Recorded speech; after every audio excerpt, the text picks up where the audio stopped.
Really welcome to this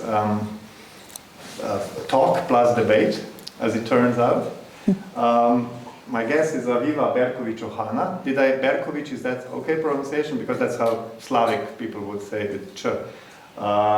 She's a professor of, I guess, cognitive neuroscience at the University of Haifa, Israel.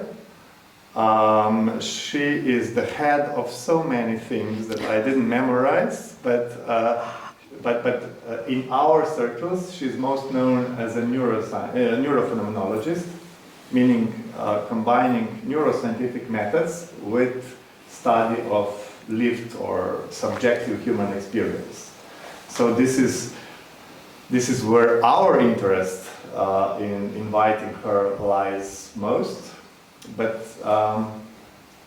Aviva is so versatile that you will see there are so many other things she can talk to us that I'm afraid our limited time won't permit to touch upon all of them. And she kindly offered that she will start with a short lecture, or is it? It became kind of longish, but we'll see. And then we'll have a debate. We will talk, I will ask you for the questions. We were really asked by some of our colleagues to record this. So if it comes out okay, we will put it on YouTube. And if you're interested, you can leave those that are not in constant contact with us, you can leave your coordinates and we can send you the link. Because as we know, it's a holiday and some of our colleagues that are really interested for her work could not make it, so that's why we are recording this. So I suggest we start with your presentation and then we'll talk. Great. Thank you so much for this invitation. It's been a pleasure up until now, and I'm just really thrilled to be here and also surprised to see this audience. I hope it's okay that we just start with a 2 minutes meditation. I usually do that in my group meeting, in every lecture, in every conference. I know you'll bring about this idea of embodied critical thinking, so that would be a good jumping point into critical embodied whatever thinking, being. So yeah, we just, nothing really special, just place ourselves in our seat, and you're invited to close your eyes if you want, otherwise just gaze or mind wander. And the invitation is to bring awareness, to find the breath, to find the center in the abdomen.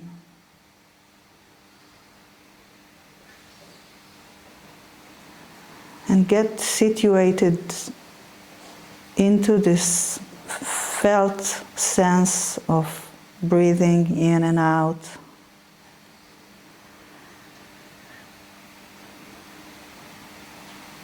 And kind of bringing our center of gravity from the head to the belly, to the breath.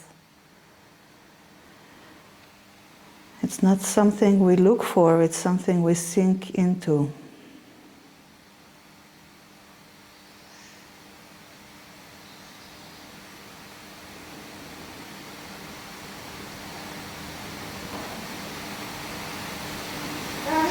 And just taking together a minute to be in quiet.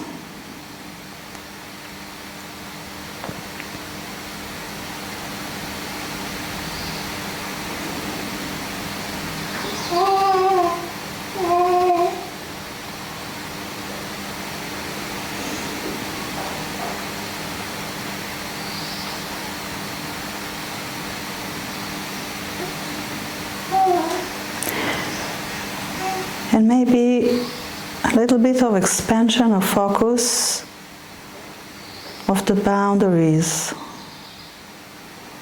So I found my center. Where are my boundaries?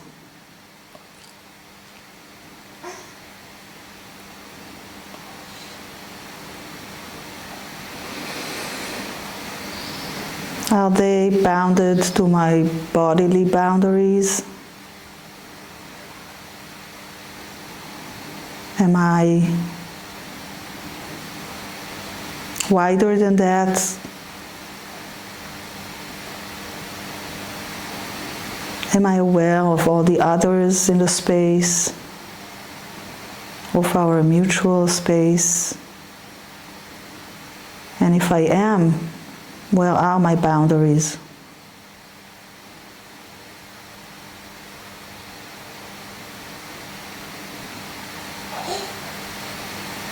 And the same for outside of this room. Am I aware of anything outside? Sound of birds? Just knowing,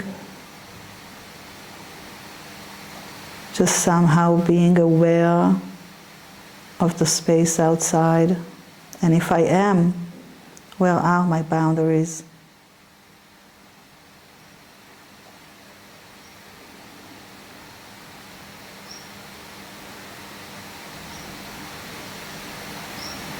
That's just a little bit of a playful inquiry of my boundaries. Where are they and how do I know?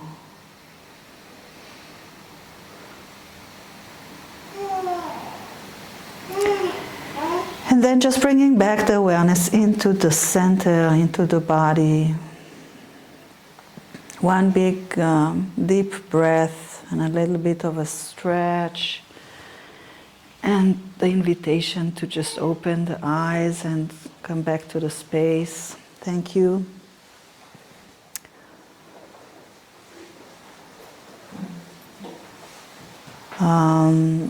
I'll take a moment to say that my background is from biology, and my personal practice of meditation got me familiar with some states that I felt were highly transformative. They actually guided my choices in life and in career. So I transited from marine biology to studying consciousness, and maybe even self-transcendence. From that point of departure, which is my own experience. And so what I want to share with you today is a little bit, kind of a brief, going through some empirical projects. What is my lab doing? Combining neuroscience and phenomenology, and how do we go about working with that? And I'll see, I'll kind of sense the room if there is space for that. I would also want to share with you a model of consciousness. There's some theoretical framework that I think is very valuable to place this empirical work within that and take it as a point of departure for further, especially phenomenological exploration. So, yeah, I'll start with showing neurophenomenology in 3 different projects, and they have a developmental sequence. We started with some proof of concept project that we just realized, oh, we can do this kind of work. That's fun and it's possible. And then we entered into a case study that was more refined, and currently we're at the stage of a large-scale project, all of them along the lines of self-dissolution. And then maybe I have time to show the model. So the inspiration for that is, for me, has been, since 2008, since I got familiar with the work of Francisco Varela, he became the inspiration and the framework. So he said, we believe that mindful awareness practices can provide a natural bridge between cognitive science and human experience particularly impressive to us is the convergence that we have discovered among the main themes concerning the self and the relation between subject and object.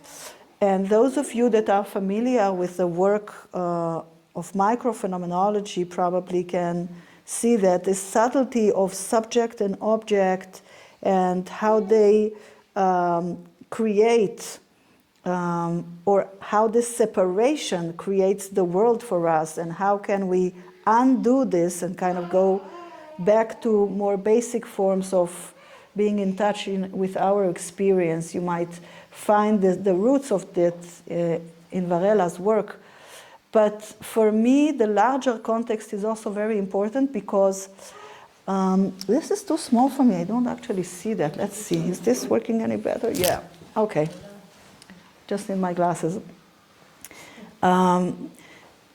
So beyond just looking at basic science, for me, the studying the subtle experience, especially of training-induced plasticity, has a meaning or should have a meaning, with keeping in mind this horizon of alleviating human suffering. So for me, the so what question is very important, and the way we bridge that in the work is that we study the self-boundary flexibility, but we keep looking, okay, so what does it mean for mental health? Because it also means things for psychopathologies. And how does it relate to our relationship to others, the flexibility of our boundaries, questions like empathy and compassion, or outgroup bias, or our relationship to nature, to the environment. The boundaries that we have are also influential in our relationship to the environment. And finally, we are very interested in the question of death processing. How do we process reflectively and non-reflectively our own death? And we have beautiful tasks for that. And just to say that the wider context of studying self-boundaries in the lab is not only meditation, we also focus on psychedelics. There's a project on ayahuasca going on psilocybin, and also a project on channeling. I don't know if you know what's channeling, but it's kind of opening up to discussing with non-embodied consciousness. All this is not in terms of ontology, is it happening or not, but what's happening for those who are practicing that, what's changing in their brain, in their experience, and how can this be related to all this context. And so I don't know if you're familiar with the framework of the self in philosophy of mind. The way I use it is I take a very basic frame of understanding the self that goes back all the way to William James, between the I and the me, but different scholars called it in different names. I'm going to use the minimal and the narrative self, or Sean Gallagher, for simplicity. And do I need to go into that, or people are kind of aware of? Perhaps you just explain us what you mean by minimal self. Yeah, the narrative self is very easy to understand. It's our persona. It's the way we think of ourselves. We need the timeline of our own past, our future, how we envision ourselves, and all this needs quite a sophisticated faculties like memory and language, so we have to build up. And so all this kicks in when we already have language. And before that and underlying that is a simpler form of self-awareness that is more present moment, being embodied, something like we might have just tasted now, that is still endowed with a sense of agency. I'm the agent of my thought, of my bodily actions, and ownership. I'm the owner of my sensory experience. So this might be even very basic sensory motor loops. I don't need for that language, memory. It's for babies, for animals. And so this framework is very simplistic, and why use it? It's because of the simplicity, it creates a great dialogue with cognitive neuroscience.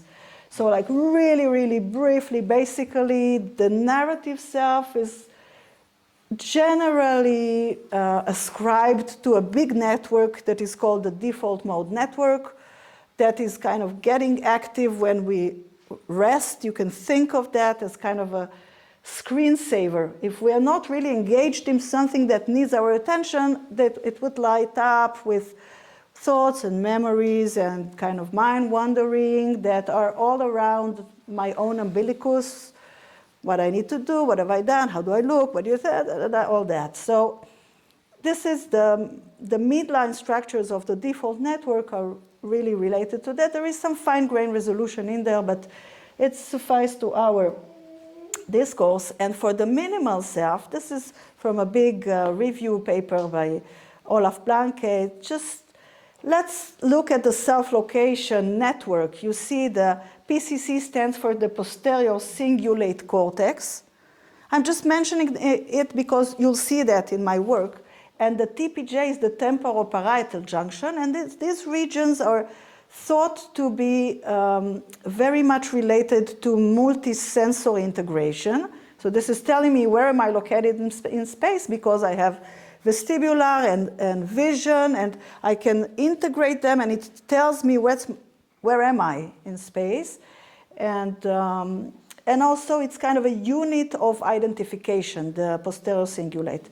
So let's say that this is an identified network that is kind of underlying, and also the insula, you can see it in black. The insula is the place where all our interoceptive awareness, how am I aware of my inner body, is arriving into the brain.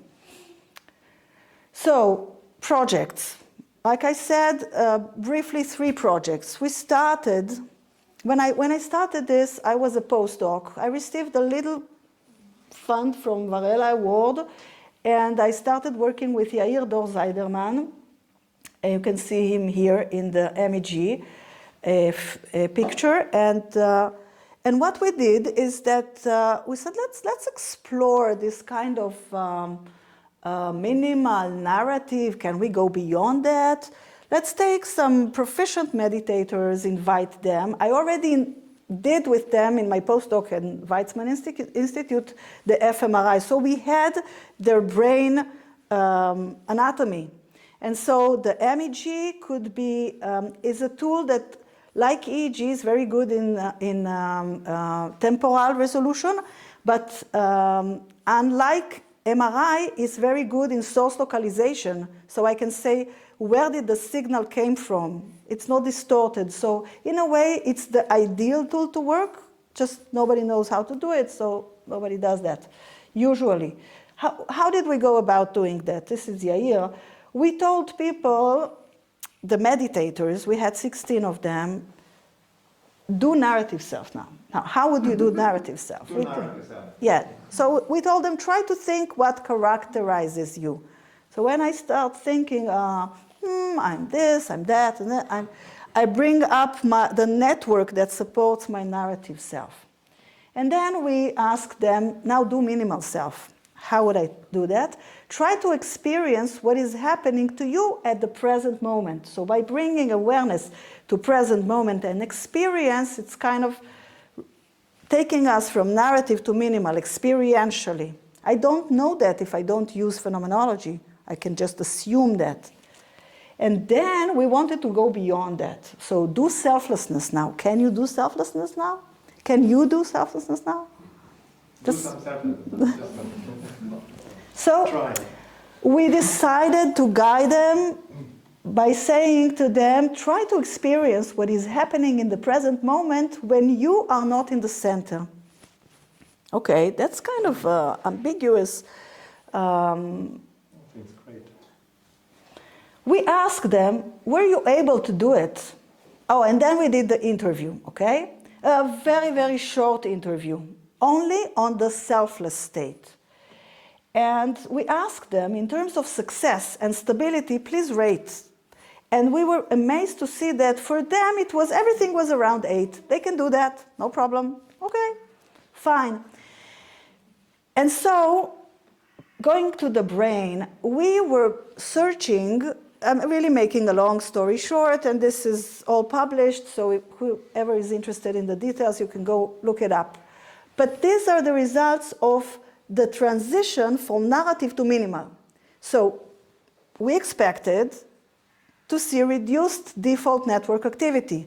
And we kind of know that in terms of electrophysiology, that would be positioned in the gamma frequency that is 25 hertz and above, or 30 hertz and above, and that it would be somewhere in the default network. And what we saw, if you look at panel A and B, what we saw is the medial prefrontal cortex, which is the major frontal node of the default network. So reducing narrative, reducing gamma activity in medial prefrontal cortex, that is a sanity check. Okay, we're doing something right here.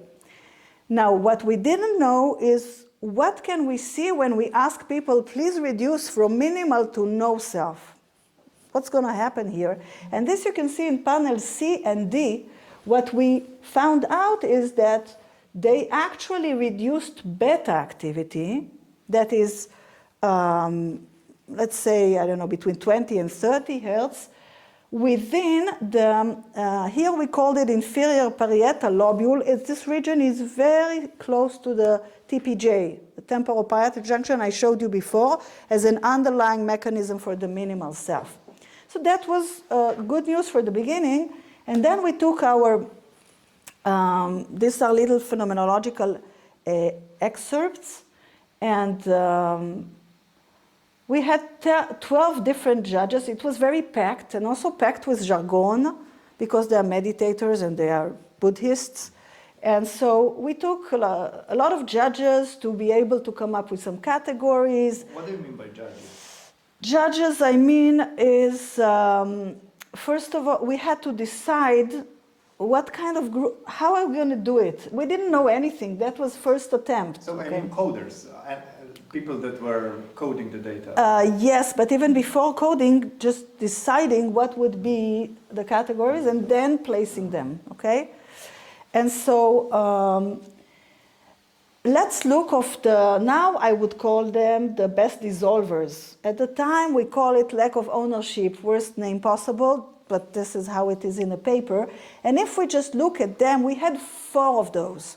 And just let's take our beauty queen, SF, which is Stephen Folder.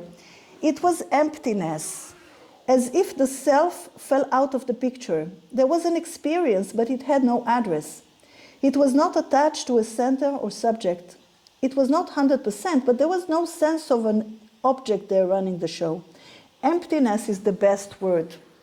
I don't know if you know any Buddhism, but this is kind of pure jargon, right? So, okay. So this is what we had. Perhaps you might, I don't think people here know Stephen Folder, but Israel, he's a very known meditation teacher and supposedly enlightened person, or on the way there. For me, he was just one of all practitioners, and he was also the guy that enabled my work, because when I started my PhD, I was actually a Goenka. I don't know if you know this kind of Goenka Vipassana, like hardcore, 10 days, silent, and I was doing that. And I asked them, can we do electrophysiological work? And they said, oh, we have to ask the center in Europe, da-da-da. No, finally they said no. And I said, what am I going to do? I really wanted to do this. And somebody told me, ask Stephen. He comes from a biochemistry background. And by his help, I was able to approach a lot of mindfulness. He's the head of the Insight Society in Israel. These days, he's about 75, and we kept on collaborating. And as you will see, the next case study I'll show is with him. But at the time we did that, he was just one of everybody, and we didn't know he's special in a way. So we had these 4 people, and what was interesting is that these 4 people were also, if we look at the expertise, they were also the longer practicing participants, which made sense, fine. And when we took this phenomenology and said, okay, let's use it to guide the neural analysis, this is the point.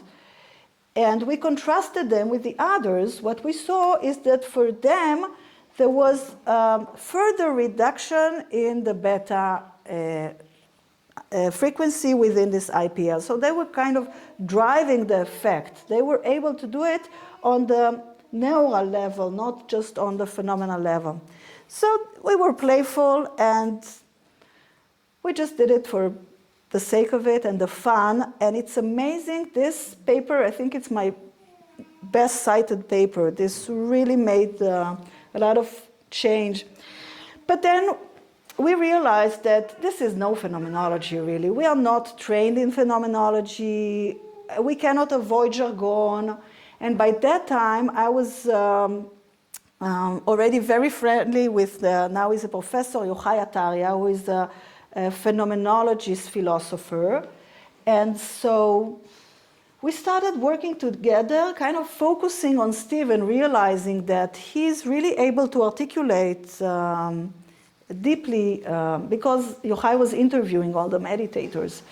And so we ended up asking Stephen, let's play in the MEG, what can you do for us?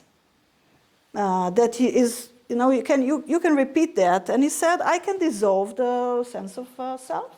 Oh, wow. How many levels can you do that? Like a party trick. And I think he said something like, I can't remember, I think it was 16. And I said, no, we don't need that. Maybe you can, just do something very simple for us. Now, normal self-boundaries, no self-boundaries, and something in the middle. And so we can do that in the lab. We have to have statistical power. We have to do it back and forth. And then an interview, and let's just play with that. So we did. And Yochai was able to come up with a bunch of categories that all like internal versus external, sense of center, sense of time, location, agency, ownership, only bodily feelings and the touched structure was what was left in stage 3. All the others dissolved completely. I have here a video of him, but I don't think that we have whatever. To go out of the boundary is another level of relaxation. It's like a deeper level of letting go, of surrender, of a sense that there's no need for center. And as if I'm falling out of the center. That's the best language I can give. I'm falling out of the center of even of sensations. There's no sensations. It's like falling into space. To go out of the boundary. No, I'm trying to stop that. Okay. That was the deepest insight, that we are in a loop. So yeah, I don't need to go, this is just in case the video is not working. And in the brain, okay? In the brain, only reductions. I don't know if you can see that. I'll try to show it here. We were surprised. We thought that while something reduces, maybe attention or some effort is happening at the same time. So we were looking at a very wide bin of frequencies, and we saw that there were only reductions, and they were all within the beta band, peaking at 27 hertz. And we had no idea what's the thing with the 27. And again, source localizing, it was at the PCC and the TPJ. And so, because I see it's already 2.5, I'll just want to say, very, very briefly that this was the inspiration and enabled us to receive some real funding to do a large-scale project. This is Yoav Schweitzer and some others on this project. Here we have 46 meditators between 1 and 30 years of experience. So we want to know that it's not only Stephen, this kind of the unicorn. Other people can do that, other meditators can do that. This is something trainable. We also wanted to see that it's not only reducing boundaries, but also enhancing boundaries, because this might have relevance to different psychopathologies that don't have boundaries. And the first lab session was about basic science. Can they do that in different studying embodiment, agency, spatial awareness. And the second lab session was about all the so what, the social processing, the death, the out-group, and so forth. So very, very briefly, I think I'll just focus on enhancing and reducing self-boundaries. And this is Ohad. He did the interviews. These were between 30 minutes and 1 hour, each interview with them, really coming up with the themes. We had 3 different raters. This was already published in Brain Sciences. And he came up with the categories, how to enhance and how to dissolve. I think I wouldn't go into that. What I do want to show here is that I think we took a step further. These are the categories that we came up with: sense of agency, self-location, first-person perspective, attentional disposition, body sensations, and affective valence. That we had no affect in the interview with Stephen, because for him it was very neutral. But here we were kind of hoping there is this new call in neuroscience that meditation can be harmful, can be actually leading one to depersonalization experiences. And if something is good for you, it can be also harmful. So we were really interested in contrasting those who had a scary, a negative valenced emotion during doing that versus the others. So anyway, the step forward, and this is Matisse, is to really place it, translating let me go back here, translating words into numbers is what I need to do if I want to naturalize the phenomenology and be able to somehow work with the neuroscience. And I haven't been able to find a better solution. So this is how we did. We graded each and every category to different levels, and then I have numbers, and then I can do all kind of trippy figures and show how they get from the SB plus, they migrate to the other diagonal in the SB minus. All that, is sophisticated, but it's really very simple. And can you just go back? What was this? Yeah, attention, agency, and location. Yeah, we realized that this, but also the first-person perspective and the body, he placed them here as circles and triangles. It just gets complicated because it's difficult. Just tell us what is, it's like... Attention, agency, and location, okay? Yeah. So those who, when enhancing boundaries, everything received 1. 1, 1, 1, you get them all kind of squeezed in this corner because they have strong attention, strong sense of agency, and a very clear location. In dissolving the boundaries, they kind of migrate into the other. Everything disperses, okay? It's just a way of visualizing it numerically, and maybe just a little bit of how is maintaining the boundaries sound, okay? I begin with breathing and I base my focus there, and then I notice different parts of the body, the hands, the head. There was some pressure there. I attend all contact points of the body with the surface and blankets, so it's like the boundaries are at the periphery of my body. Just another example for with agency versus no agency, and then I'm not going to go into all the examples. This is dissolving the boundaries, but with agency, okay? So he received active, number 1. My action is to try and keep blowing up this balloon. it's like a struggle between this centering gravitational force and the attempt to really push the dividing line outwards. So he's doing something very active there, trying to dissolve his boundaries. On the other hand, let's look at number 3, a deep breath, and then everything loses its grip. Until now, I was putting an artificial barrier over sensations, and now it's possible to let go of this barrier and let it extend. So for him, it's something very, it kind of, if I stop holding, it kind of happens.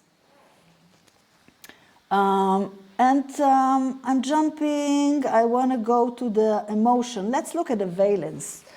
This one has a highly negative valence. I felt my heart pounding as if I'm in a dramatic moment of my life. Really, even slightly intimidating in intensity. I feel like being in a closed room all day and then opening the door and realizing I'm above a jungle. And this is just 1 minute. So this is the description of experience dissolving boundaries. Yes, in the 1 minute in the MEG, okay? So some are, that's just an example. Let's see a very blissful one. I felt more security or calm, like it's my home. Being without boundaries generated some sort of serenity, of spaciousness. So this kind of a very contrasted valence. What's the time now? Okay, fine. Let's just really briefly look at the brain. And this was, yeah, I'm just really jumping, making a long story short. This is Matisse Strout-Wayne, a postdoc. This was pre-registered, by the way. We really wanted this to be rigorous. And we decided who are the full dissolvers. We had 12 of them. How did we decide? They got the highest rating on this agency, location, first-person perspective. This is how we decided. And then we contrasted them to the others. And I think what is really important for me is to show that, again, the story is around beta hertz. Beta band, again 27 hertz. This is very precise. And again, it is about the TPJ and PCC. And a surprise here for us was that we expected that enhancing the boundaries would be above resting state. So dissolving, enhancing, and resting state here. This is not what we found. This is resting state for the beta hertz. This is with boundaries, this is no boundaries. So with boundaries is already a kind of a contemplative movement that is happening, and it's already starting to reduce. So then we realized it's not really enhancing, maybe it's just maintaining or bringing awareness to this place. So we try to understand in the discussion of the paper. Now let me show you here the difference between the full dissolvers and the others is this. The lower panel is the significant difference between them. So what we see is that it focuses on PCC, TPJ mostly. For right side PCC, they have significantly reduced 27 hertz beta frequency. And then what we did is that we took the amplitude of change between no boundaries to with boundaries, and we got a number for each participant for the flexibility, the state flexibility. And this we can start correlating with other stuff. And I'm not showing it here, but we have been able to show that this is correlated with self-reports of compassion, reduced out-group bias. This is something we are now writing for publication. So by this, I kind of wrap up this part of the empirical work that we have been doing with meditators. And similar intuitions and similar tasks we are also using for psychedelics and also for the channeling projects. And Can I ask a question? Yeah. To wrap up this? Yeah. What is your expectation? I mean, now just the penultimate statement, you said that perhaps you see some implications for like some biases, perhaps some us relating toward others and so on. But what would be the best case scenario, best case outcome of that kind of research? Why do you find it important to know in which part of the brain becomes more active when people dissolve the boundaries, or when they don't, or when they take ayahuasca? Best case scenario? Yeah, in the best possible future. Is that boundary flexibility, the way we got hold of it as a neural measure, would be significantly correlated with different measures that relate to well-being for ourselves and society and environment, okay? So reduced, let's say, negative correlation with out-group bias, with compassion and empathy. So some of them we get, some of them we don't get. So if I understand correctly, you would say that, if I understand this flexibility correctly, that the high mark there means that a person can easily dissolve boundaries and then get back and dissolve them. Yeah, flexibility, like right. Trick. Yeah, oh no, I'm gonna dissolve them now. Oh, I need the boundaries now, they're back, this kind of. Yeah, but it's not, I mean, you make it sound a bit ridiculous, and it's not like that. It's more like,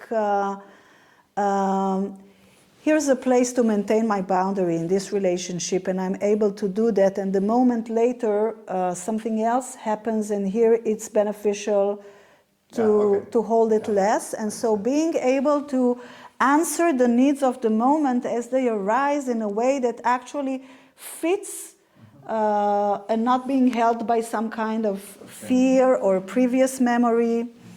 But the question was, okay, yeah, I understand. I was joking, but the question is, so why do you need the neuroscientific study? What would the knowledge about the brain add to this? Oh, that's a great question. It's pretty obvious what phenomenology is doing for us. Without that, we wouldn't even know what are we studying here. Yeah, because all that is phenomenology. We now learn, because you got great interviewers, and I know that they are really great. So, and they got nice data, and now we know that some people have this flexibility more than other. Right. And it seems that might be connected with some very good features, like less bias or something like that. But so this is all phenomenology, or perhaps a little bit of social psychology. But where does the brain come in? Right. What would we do with that? So one way is that they validate each other. Like in the first study, we end up with some jargon and we don't know what to do with that. But then we look at the brain and we see, oh, they actually do it in the right regions. I see, yeah. So it validates because also there phenomenology. There were already other studies that showed that these parts are connected with the similar stuff. There were studies like, the Judson Brewer PCC neurofeedback study. When we let go of our identification with experience, then the signal in the posterior cingulate is reducing. So it's another way of showing what are the regions. And one stream of work, this is what Matisse is now doing in Freiburg, is trying to do neurofeedback from the PCC, and I don't know, in health or in pathology, but try to develop this kind of work with neurofeedback. It's one very practical way that this might be used, not only for validation, but also maybe becomes, there is this field of neuropsychiatry. Yes. So they are always looking for tools to be more objective about how can we know the DSM, the kind of what's the pathology, what's the problem. So this is something, let's say, a measure of flexibility if it is highly correlated with well-being or some other measure, can give us some insight about psychopathology or the networks that are underlying. And maybe this is another line to develop, like MBSR is the big hero, mindfulness-based stress reduction, and then mindfulness-based cognitive therapy. And maybe whoever, Stephen or his whatever, wants to do mindfulness-based boundary flexibility, MBBF. That would be the next thing. So and then they would say at the end of the course, instead of saying, great that you finished this course on flexibility, we are going to check now. Go into fMRI or MEG, and we'll see, you managed up to 6. So that would be the sort of a brain. It might be a way of validating your own experience. This is exactly the point of neurofeedback, right? Would you say, I always bother my students with this, would you say that, let's say that I have the feeling that I completely dissolved my boundaries and I am floating I'm one with everything, but then I get to your lab and it's not happening. No. all is on the left part of this 3D graph. What should I trust in that case? First of all, it happened to me. So, who is the best person to ask? Yeah. I felt I totally dissolved. Nothing. Okay. So I would trust experience. I would trust more phenomenology. Like if yes, if the person feels he's doing that, he's doing that. We don't have a way of knowing, the volume of action in this specific brain and that specific brain. I don't think we have the pure translation. I'm sorry, students know that I'm always a devil's advocate, but I'm of course a huge fan of this neuroscience work. But can I ask another, just last devil's advocate question? I'm working pro bono for a devil here. I'm not paid for this. So just a question. I read a lot of papers that some of them you cited, that like this narrative self, me, what is my history, and all this is connected with default mode networks. And I'm asking myself, because we know that that's how they discovered, that's how Reichel discovered default mode networks. They switch on when we are off the task. So just at certain moments they switch on, otherwise not. But my experience is that my narrative self is on constantly. I'm afraid so, even when I'm meditating or so on. So how is that explained? That's a great question. Yeah, I was always wondering about that. I think I show the CSS and I'll tell you what I think happens to the trajectory of the narrative self. But the bottom line would be, I totally agree with you. It keeps on going. There is a phenomenal trajectory of the minimal and the narrative self constantly going on. And what we usually do is that we switch, we jump. We are aware of one of them and non-aware of none of the other. So it's reflective and pre-reflective awareness, these trajectories appear to us. But the more one practices, the more one becomes aware of both of them working in parallel. And so if you're trained enough and mindful awareness is going on, we might either jump faster or become aware of the loss of this one kind or of the other. Exactly the anti-correlation that is the usual case, which for me that would already be an altered state of consciousness. Just exactly that, the reduction of the this kind of flip-flop between them. Okay, but maybe we can there open. Are some questions concerning this part, and perhaps we can. Yeah. I'm not a cognitive scientist or neuroscientist, but I'm a dialogue facilitator. So I have a question that's very pragmatic, and it relates to potential application of what you've been sharing so far. So, like an example could be, within the last 2 years, I once worked with Israeli and Palestinian youth who come together in a, well, it was online, but let's imagine they're in a group. So I would love to have tools how to guide towards more boundary flexibility before these people start talking with each other. So, you know, I'm just wondering, okay, could this help? What might be some ways of just guiding people who maybe don't have any meditative experience? Yes. You know, that they could expand. And I know you're just starting with that, but that would be, for me, super interesting, not just for personal well-being. Are you guiding them in some contemplative practice, this youth? It always depends. Yeah, sometimes I do. Each time I try and be super creative, you know, how do I do exactly that? You know, kind of expand their sense of identity with, you know, whatever they've been socialized with. So. Right. Yeah, before you answer, I will just repeat the question for those that are listening this. Yes. And probably this little mic down. Yes. The question was, correct me if I'm wrong, I think it's a great question, by the way. The question was, could your research help in the cases where people are not meditated, they are not interested in this solution just for per se, but could this research in some future help in facilitating debates between like groups that might be adverse and so on? Right. So I think that's a great point of how can this make any difference.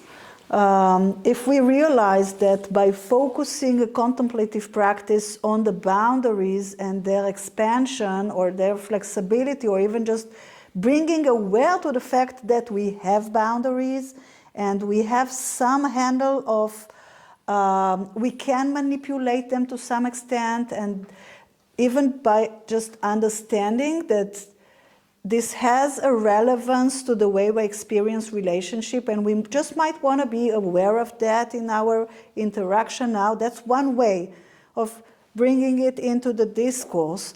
Another more practical way of how to actually do that, I think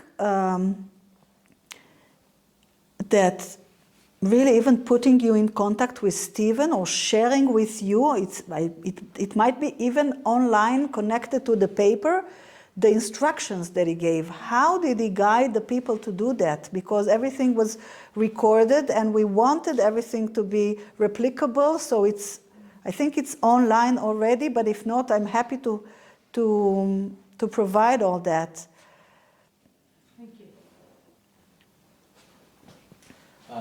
So I am one of the students of Urban that he mentioned earlier, and I am very much interested in the aspect of creativity. And one thing that came to mind was Csikszentmihalyi's flow, because I remember reading of some people's description when they think they're in flow state, that their boundaries or their sense of self kind of dissolves. So do you also see a correlation with that, or do you see this being a way of studying the flow state, for example? I think I will just repeat or condense it. I think another great question. So I will change it a little bit, correct me if I didn't do justice to your question, but I think the question could be, is the flow state the state where boundaries go away as well? Is this what you're studying similar to flow state or not? Because this is an actual debate right now, I think, in cognitive, a little part of cognitive science. So I think it's an excellent question. I don't know what happens to the boundaries. I can only deduce that from what I do know. What I know is that it has been shown that during a flow state, the medial prefrontal cortex, so the frontal node of the default network, is reduced. So in that, it is very similar to what is being seen in meditators, both as a state effect and as a trait effect. And I would think it would be very much similar, except for being in action that might have other consequences. So that's definitely an altered state, and definitely for me, every altered state is altered because the sense of self is altered. Interesting. I have a methodological question, if I may. Yeah, sure. My question is, I'm not sure if it fits into this part of the conversation, but I'll just go ahead. Thank you for the presentation, and it seems to me like these findings are very important for us to find the way to bridge the gap between neural and phenomenology. But on the other hand, and correct me if I'm wrong, it still seems to me like the neural part and the pheno part are just tracks running parallel. So it seems that the sense of self might be connected to the temporal parietal junction, the dissolution of self with the beta band reduction, etc. But I feel like there's still a gap between how do these levels connect, and I want to know if this question even has an answer. What do you think that we need, or what do you think that we lack in order to bridge or actually find what the actual gap in the explanatory gap is? Again, I will just summarize and also remind students, that one of the latest Aviva's papers is exactly about bridging the gap, and I think The Hitchhiker's Guide the Hitchhiker's Guide to Neurophenomenology is one of the fantastic papers that I was pleased to be a reviewer of, and so Aviva is really the right person to ask this question, I think. So, and the question was that it still seems that these are the neuroscience, the study of the brain on one side, and on the other side the study of the human experience are still quite a way apart. And are they can Aviva see some ideas how to bridge them? And I'm sure she does. So the mind-body problem, I'm not sure we can solve that. Varela called this the remedy. I think his remedy was on two different avenues. One of them is that pragmatically it doesn't make any difference. We can study consciousness on both levels, and they are mutually enlightening each other, and there's really no problem. It's just David Chalmers' problem. One way. Another way is what now Claire Petit-Menjon is ascribing as radical neurophenomenology. So in that term, everything I do and show is a mild neurophenomenology, except that I don't suffice with this validates that and this validates that. There is the topology of bridges that are evolving that can go all the way to creating mutual cognitive modeling together. But it's still under the mild neurophenomenology, so the only way we can the point of the radical neurophenomenology is dissolving the problem by dissolving the mind that created the problem, by going with experience to pre-subject-object separation. So actually entering a non-dual state. In a non-dual state, we can get a hold of it in the dual, regular, day-to-day life. We kind of remain with the mild neurophenomenology that says, if there is a problem, it doesn't hinder us from studying consciousness. And that's me doing that because I'm a very pragmatic person. some more questions? So perhaps we could go on, and because what I asked Aviva to show us a little bit of empirical results of her studies, but her actual first intuition, what to present here, was to present her model of consciousness, and I think if you agree, we could do that now. This intuition came because you told me in the morning that after a long interaction you have with Claire, at some moment she said, "Oh, now I got it." Yeah. And I realized that this is very difficult. You know, we read each other's paper.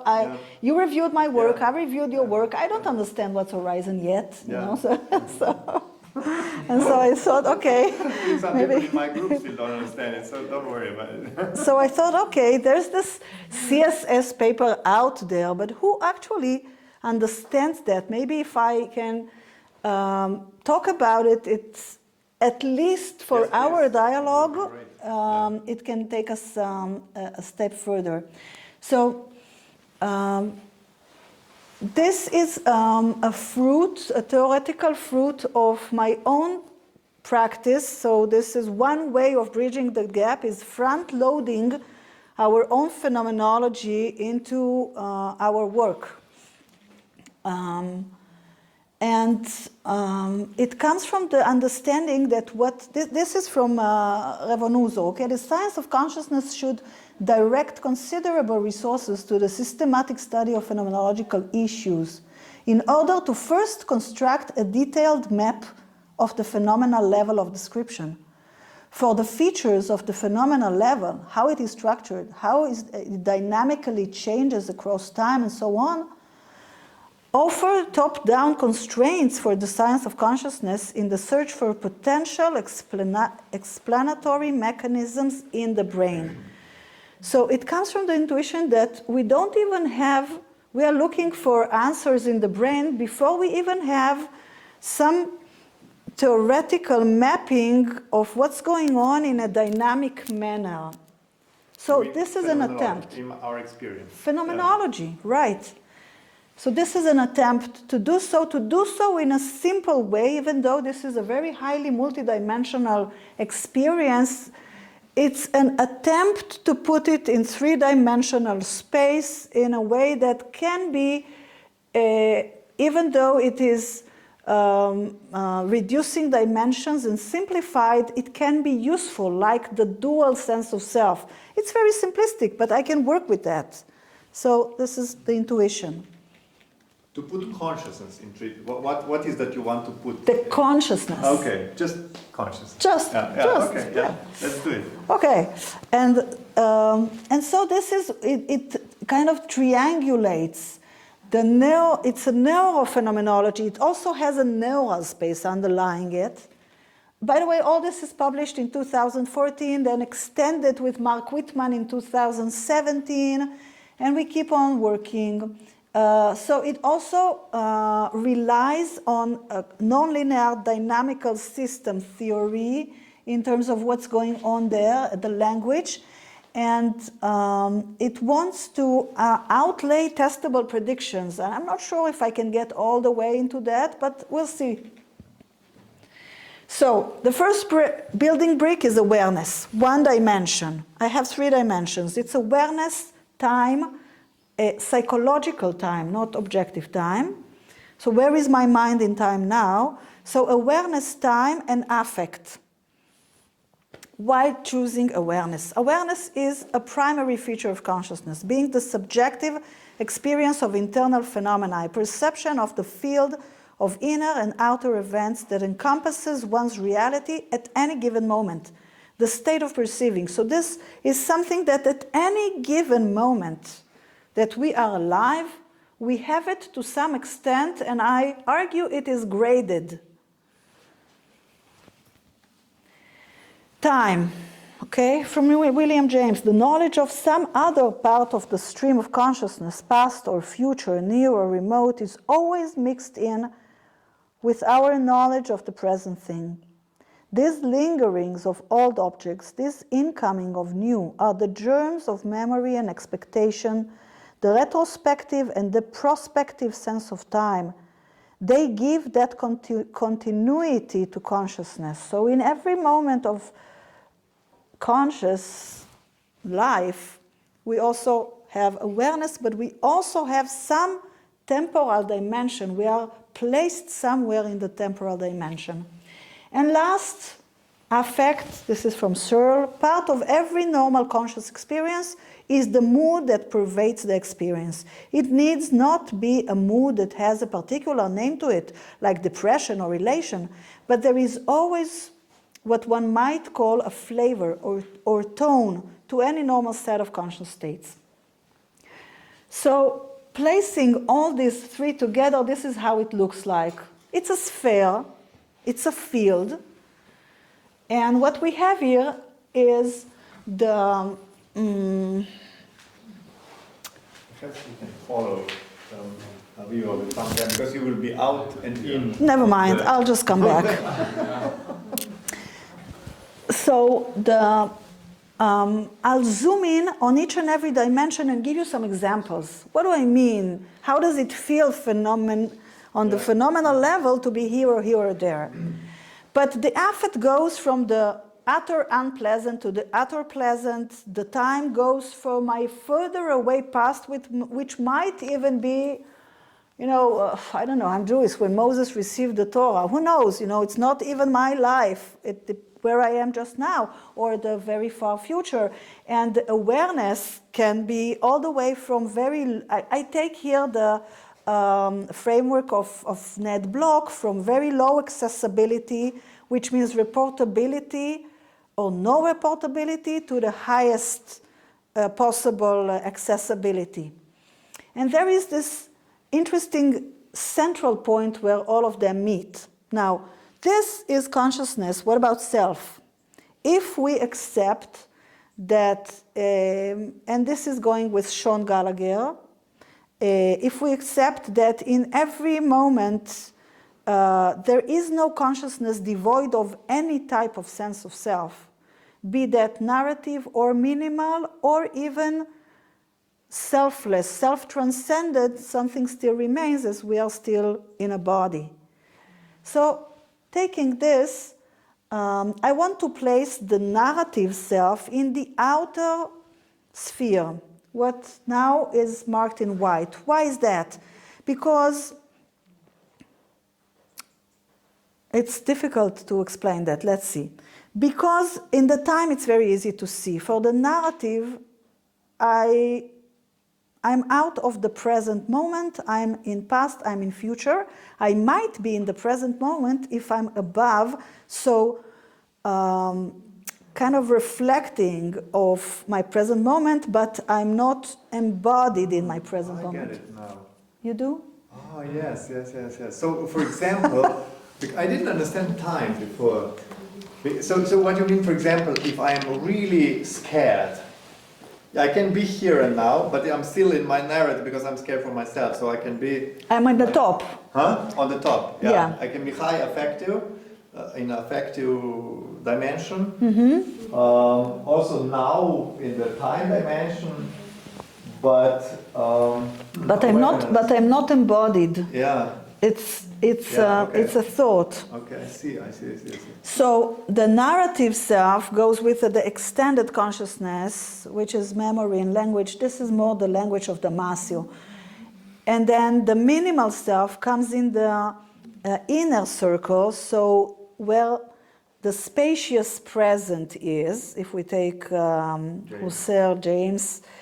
In terms of affect, in the inner circle, maybe I would go on each and every one of them, but in terms of affect, there is a general agreement that affect has an embodied part and a mental evaluation part of what we experience. So the embodied affect would be in the center sphere, while the mental evaluation of that would be in the external sphere. And in the awareness, I would place the threshold from pre-reflective to reflective just at the center. But in the center, really the center, and this comes from dynamic modeling, I would say that is a phase transition into a place where there is the selfless experience described. This is an altered state where time is no longer present, but it becomes timeless. It's a void. It's an entry point to a different experience, and this is what marks it as an altered dimension, but that would be only a state. A state is possible here, but not a trait. We cannot live in the center. We can touch upon that as a state. If we want to be enlightened and live in a constant altered trait, what needs to happen is a shift in the usual, habitual dynamic of the trajectories. I don't understand this. Okay. Sounds very... Okay, I'll take it a little slower. Let me show what's happening on each and every axis, and then we'll see the dynamic. And then I'll probably stop there. The assumption is that every state of consciousness falls somewhere within this space. And there could be also developmental issues when a baby the sphere is very small. It enlarges with age. And then it can be here it's very beautiful and harmonic and balanced, but some people are just very unbalanced to here or there, being much more in the past or much more in the future or much more happy-go-lucky or depressed. So at some point I became so absorbed with that I would talk to people and see them as distorted spheres. Anyway, this is the awareness. And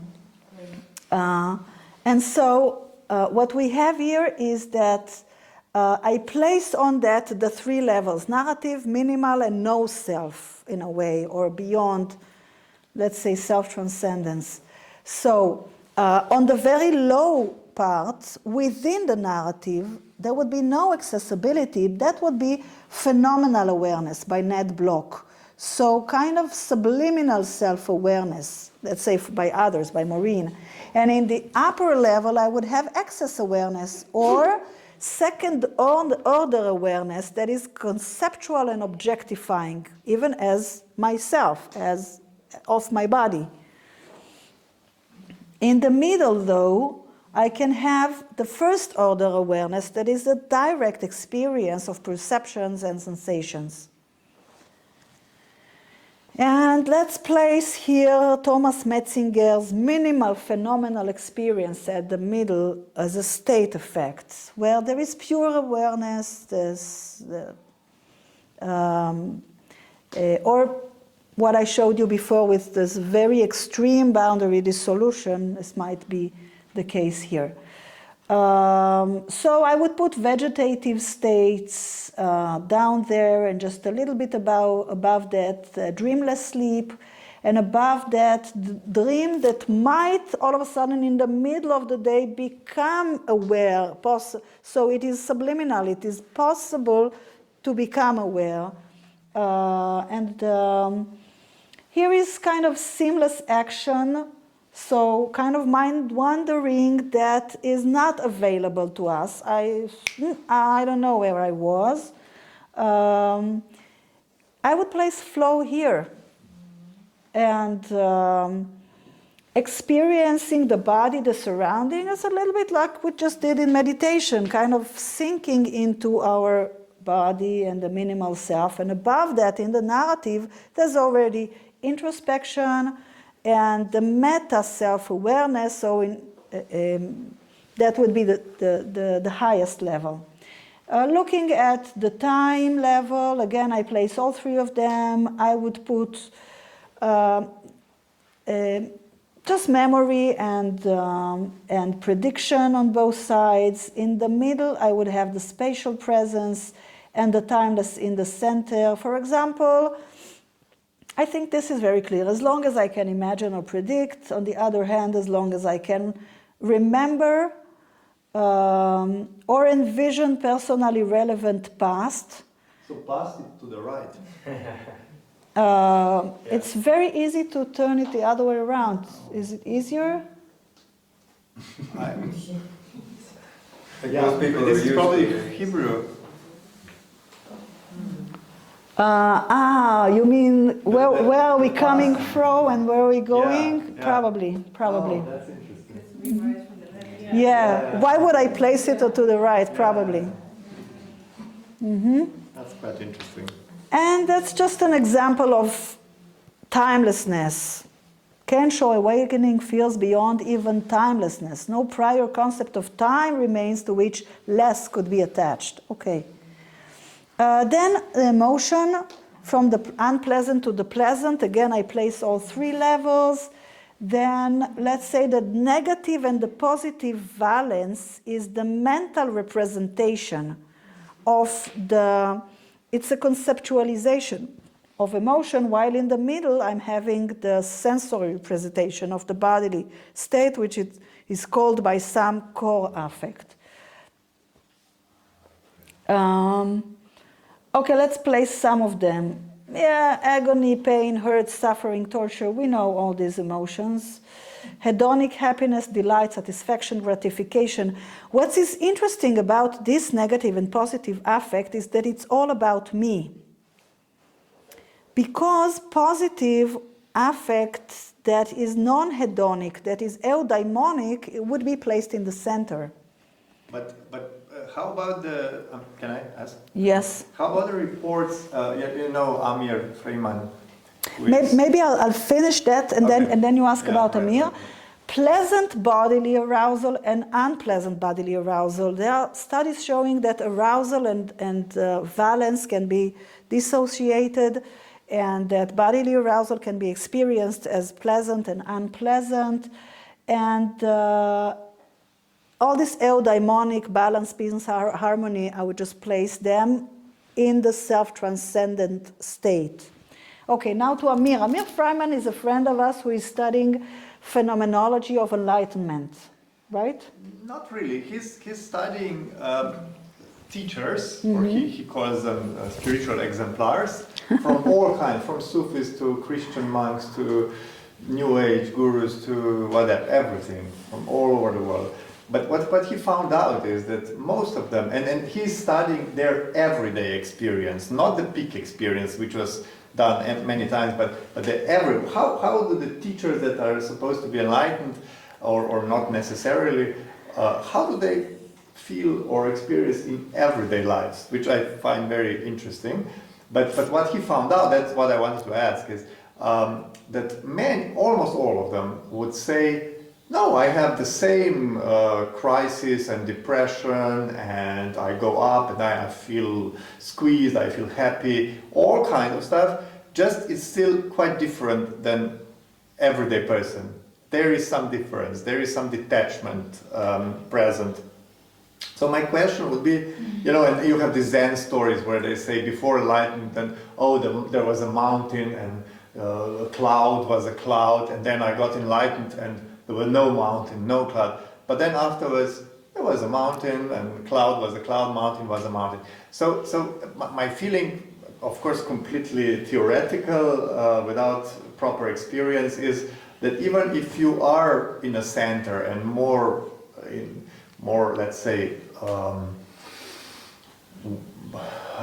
one with everything, or whatever is the trademark of enlightened person, I would say that perhaps the affective state is still there, but perhaps not in a way that it's me related. Yes. So you can go wherever here on this axis and not be in the self, ego, problematic or not.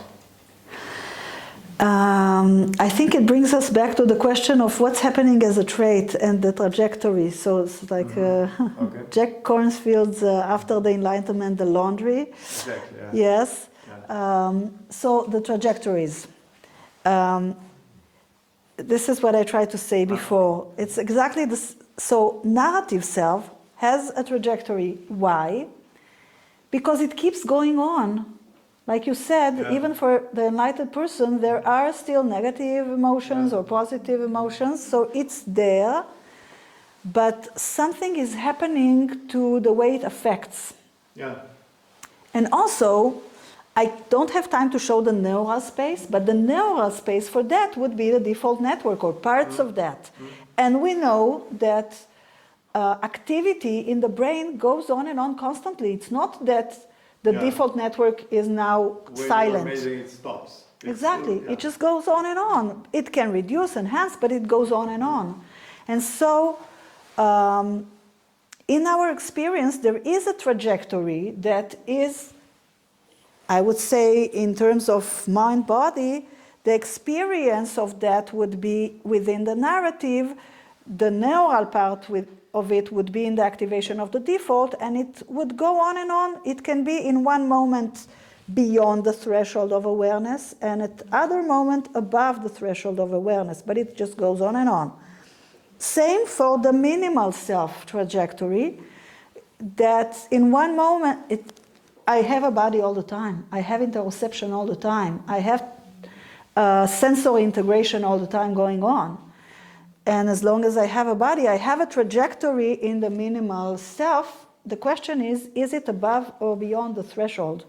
So here's a very complicated attempt to draw, okay.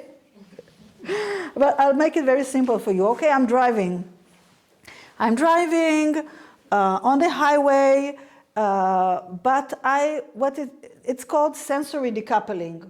I'm on an automatic pilot, kind of envisioning tomorrow's party, okay?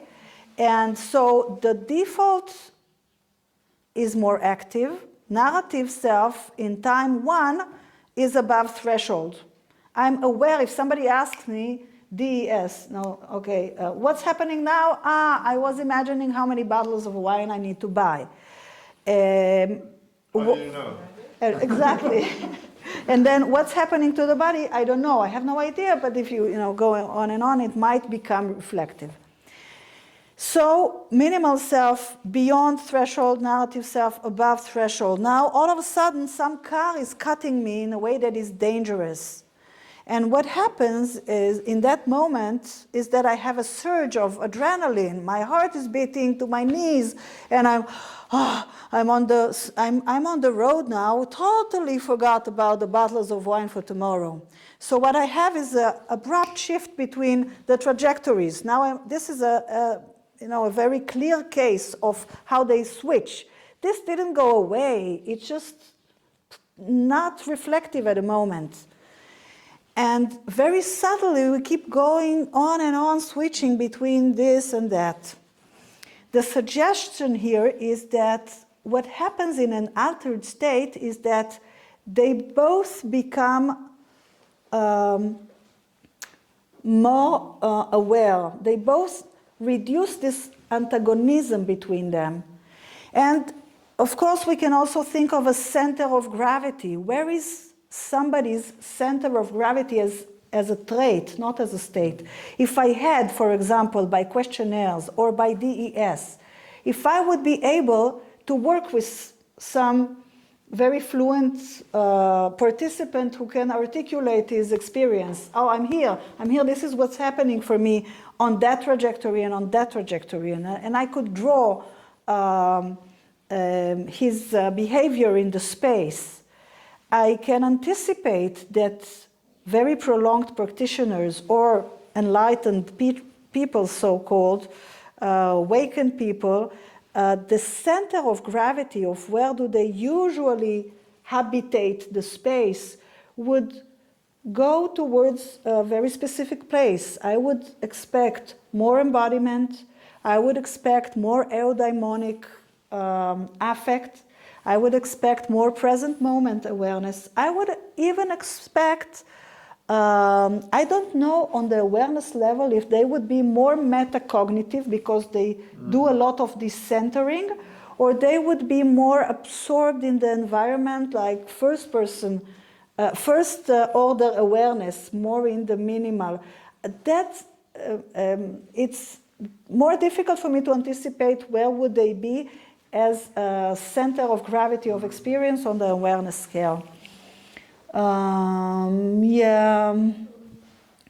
And I think I just end by that. It just goes on and on to what can I expect.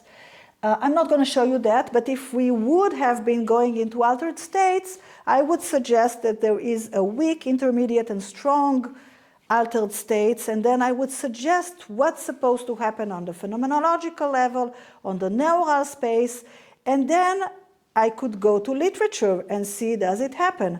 And if I had the time, I would show you how this is happening for, let's say, psychedelics and meditation as a strong one, or flow as a weak one, or intermediate, maybe we can take Ganzfeld or meditative experience, that I could really show in fMRI how there is a reduction in the antagonism between the network. This is a project we did on mantra meditation some years ago.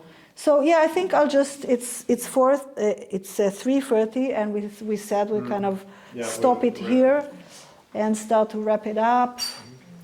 Yeah, I will ask 2 questions concerning this model, and then we'll have time for some more questions. So one question, why is there no body? No dimension is bodily dimension. Sense of body, or, The whole, this is a lot. Wait a minute, maybe just let's do it like that.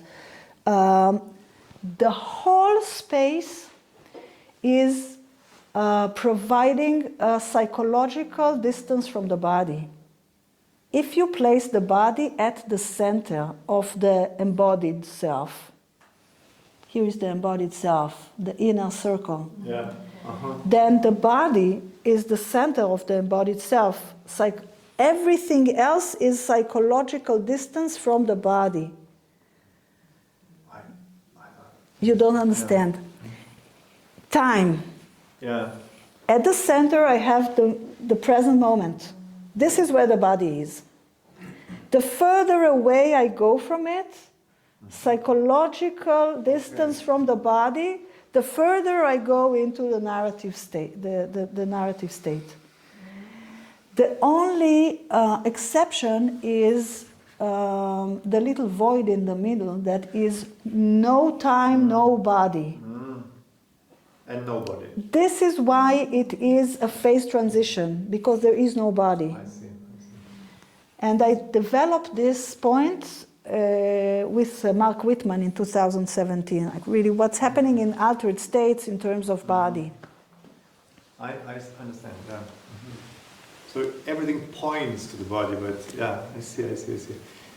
Okay, just perhaps just quickly, I know that you had it on a slide, but just quickly tell us how could we, because in the abundance of the theories of consciousness, what would really stand out is something that would enable us some predictions or something, and you are claiming that. So could you just tell us perhaps briefly, I think this would really put the model above others.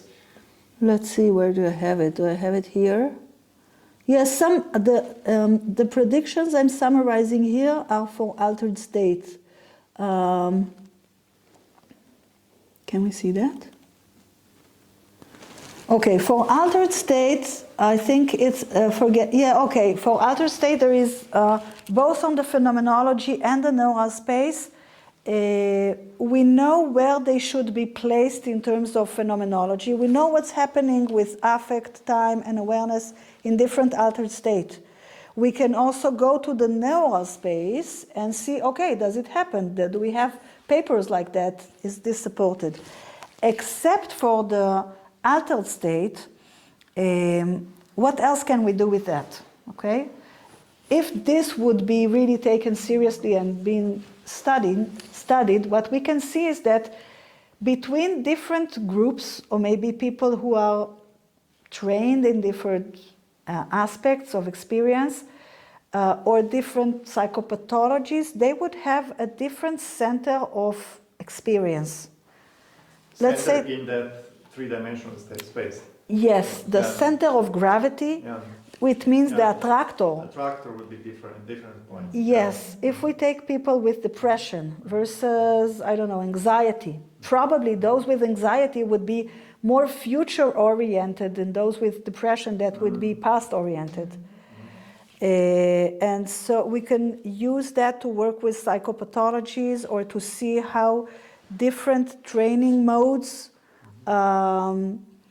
would place groups of people in different locations in the space. And for this, actually with Maya now, we are developing a questionnaire that is supposed to be a tool. I can envision either DES, descriptive experience sampling, to do a fine-grained work with some case studies, but also this developed questionnaire is supposed to do the work of contrasting different groups and see their center of gravity, their attractor in the space. So to see if it makes any sense, kind of either validate or put that to work. Is this in any way connected, or I'm sure you know Moshe Bar's work in overarching states of mind? It's not related because his work is very much related to the default network, the mind wandering, and subtle types of mind wandering. When is it beneficial? When is it not beneficial? How can it contribute to creativity or to well-being? And this is kind of the circle he's drawing, if I understand the work correctly. I think this is his mind-wandering work, but he published a really interesting paper a couple of years ago, Overarching States of Mind, where he is sort of saying that perhaps the most of the behavior could be, perhaps I hope I'm not misquoting him, could be many times explained if we knew something that they would call, the three authors, overarching state of mind, and it's sort of connected to predictive coding. And I remember that there are these sliders, are you more towards seeing what is there, accepting to what actually goes on, or are you more in the past and considering what should be there, which one is more present for you at this moment? Are you more, so it's, you can see it's connected to predictive coding, and they are trying to connect this with psychopathologies. So they would say exactly what you said. That's why I tried to, I remembered this work. They would say perhaps if you are more anxious, then you're more in the future. You're more waiting for something bad to happen. If you are more in the other part of the spectrum of psychopathological diagnostics, you might be completely closed to future or to whatever is happening, just being in the past, ruminating and so on. So I see there. I can send you the paper.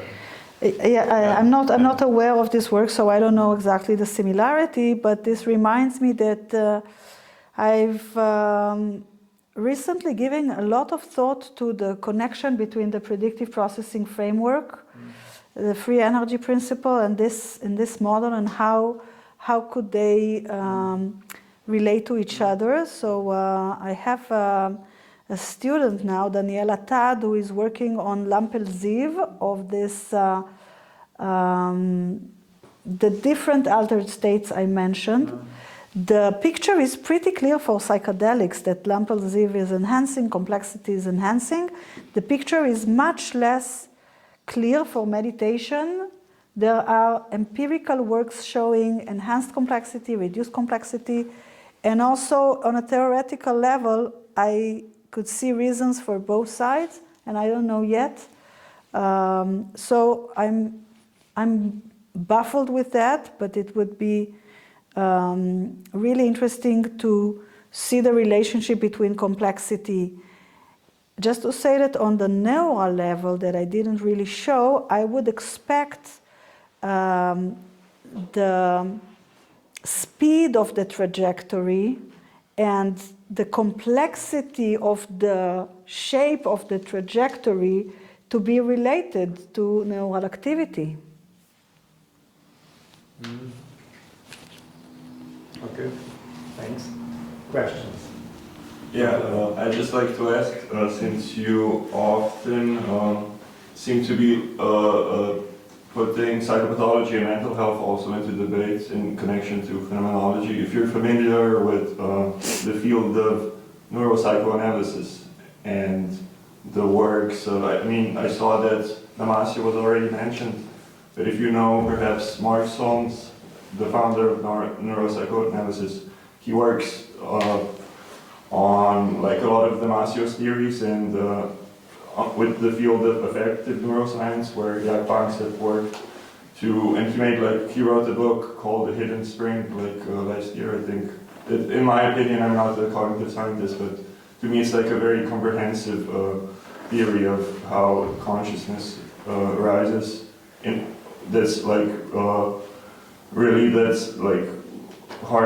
that stems upon a very like biological, like reductionistic, in a sense, approach. So I just wanted to ask if you're familiar with vaguely. Like I read some work of Solms. I didn't read his new book. I'm aware of that in titles. I don't know the details of that. Because according to them, affect is basically the seat of consciousness. We're conscious because we need affect informs us of what our biological bodies are doing in relation to the world, and he thinks, like Damasio also, that consciousness actually stems from the brainstem, like the core. Yeah. Of course, it gets like more resolution with the added layers of the cortex, right? But that's where supposedly it stems from. I just like saw some similarities with your phenomenological model and what they were doing, so that's why I just wanted to ask. The model is definitely based on the work of Damasio, not of the work of Solms. Yeah. He also mentions the free energy principle in his, and he ties that into his theory. Who doesn't? We all are now connecting our work with free energy and predictive coding. So yeah. So it was more a comment. Right. Yeah. But maybe you want to translate to. It's too long. Let's hope it can be audible otherwise. Is there some more questions for our guest? It was mentioned that you also study lucid dreaming. Is it? More personally than scientifically. It was like a question, like how do you even try to start the neuro part of lucid dreaming? I did. I spent some time on that in my postdoc with Rafi Malach in the Weizmann Institute. We got a hold of the guy that was leading the Facebook of the group of lucid dreamers in Israel. And he came to the lab, I think 6 times. We kind of gave him the task. We wanted very simple, just a sanity check. There is a very well-known visual localizer task that this lab was using. And we want that people are seeing objects, houses, faces, patterns. We know the brain locations for that. And then we wanted him in a lucid dream to see all those, give us a sign, and then we see if this is working on, just as a beginning. And it kept going on that he would fall asleep in the scanner but not dream, and then give me a call and say, I did it in my house, I dreamt, I marked. Okay. So we couldn't get it happening, and we figure out that if he couldn't do it, we just don't have participants. Yeah, because he was like a very experienced lucid dreamer. Yeah, he was. That was his thing. Yeah. At least I couldn't get a hold of those that were not public on the net. Yeah. No, I mean probably the toughest part is getting the results in a scanner, because I mean. But others are doing that. Yeah. Mm. Benjamin Bird is there? LaBerge is. LaBerge got. Although he's not putting them in scanner, he puts them to EEG. So. I stopped following that line of work. I think it's really developed from LaBerge classical work. Right, you're right. I think there are scanner works, and there is this Voss, Ursula Voss, I can't remember, Voss, there's a Nature paper showing a causal relation. Like she really did deep brain stimulation with gamma frequency on the frontoparietal frontal cortex, dorsolateral prefrontal cortex, and she woke up people doing that and asking them what was the content, and she saw that when she gave this gamma stimulation to this specific region, she, in a high percentage, was able to induce lucidity in people that are not lucid dreamers. So I think that was the further this. I never heard about this. Yeah. Beautiful paper by Voss, Nature, and I think that really shows that it really makes sense to work on the brain levels for out-of-body experience. We already know from Olaf Blanke's work that really stimulating temporal-parietal junction, really in cases of before surgery, so really on the cortex, it induces experiences of out-of-body experience. So really being able to show causality in this work is beautiful. So would you say this is the ultimate proof that there is no outside of the brain? No, I wouldn't say that. If there's such a mystical and